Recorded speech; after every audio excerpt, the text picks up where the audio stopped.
For more on the talks in Paris, we're joined by Stephen Fish. He's a professor of political science at the University of California Berkeley.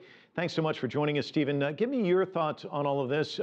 Russian President Vladimir Putin, speaking on a French radio station, said earlier that there is no reason to think that President Obama does not want to talk to the Russian president. It's his choice. I'm ready for dialogue. You think we'll see some? It's possible, but even if they get together and speak together, I don't think we'll necessarily see very much progress. The United States and its Western allies and Japan in the form of the G7 and Russia are on very different pages on this conflict, and I cannot see any meeting between Putin and Obama really changing that. Now, he will be having meetings with Cameron, Hollande, Merkel. Why not sit down and talk to him, try and iron out some differences? Well, the problem with President Putin is that, again, our positions are so diametrically opposed on this issue. I don't really see what differences could be ironed out. President Putin is intent on continuing with his push to destabilize parts of eastern Ukraine and to bring Russian influence to bear, or to heighten Russian influence in Ukraine. Western powers are not amenable to that.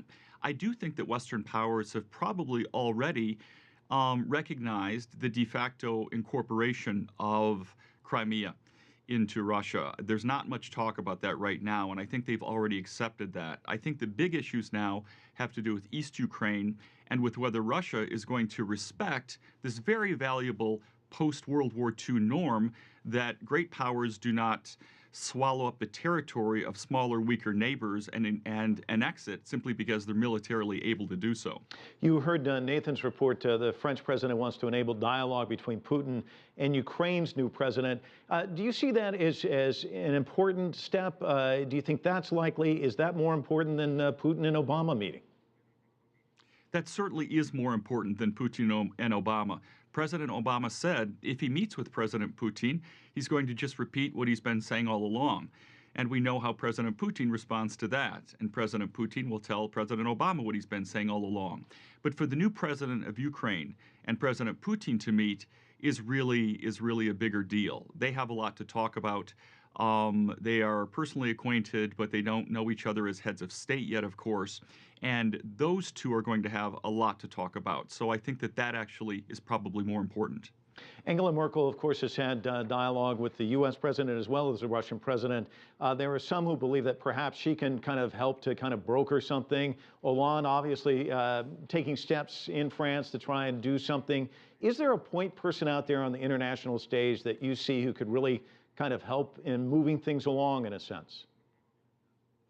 To be honest, I don't. I think that there are leaders, of course, who would like to make progress on this. I think that includes Chancellor Merkel and others. But, you know, I really don't see that there is a point person out there. To be honest with you, this is the kind of situation that requires more than just competent managers. Someone like Chancellor Merkel or President Obama, Prime Minister Cameron, are really very good diplomats, and they're also very good administrators. But a situation like this calls for Churchills. It calls for people who have a broader vision and see bigger stakes. And it's not clear to me that the leaders we have right now actually see that. Before we let you go, I want to ask you about sanctions. There was discussions about sanctions, and yet it seems like the European contingent has different stakes in place than the U.S. contingent. Is that a bone of contention for both sides, would you say?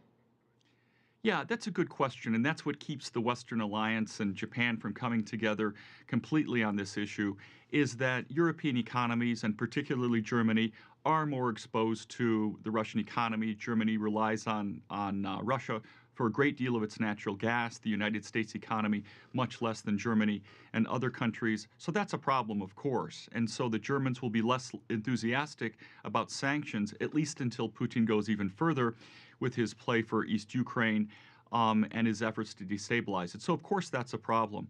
Nevertheless, the Western Alliance can hold together with the right kind of leadership on the kind of sanctions, the kind of long-term pressure on Russia that could induce a change in behavior. Let's remember also that in the long run, European reliance on Russian gas is likely to decline. The United States is producing a lot more gas than it used to. The long-term prospects for European reliance on Russian gas are pretty good, which is to say it's probably going to decline over time. It's still very high right now, that reliance, but over time it seems to me like Russian influence over Europe will probably decline rather than increase. Stephen Fish joining us from Berkeley, California. Thank you so much.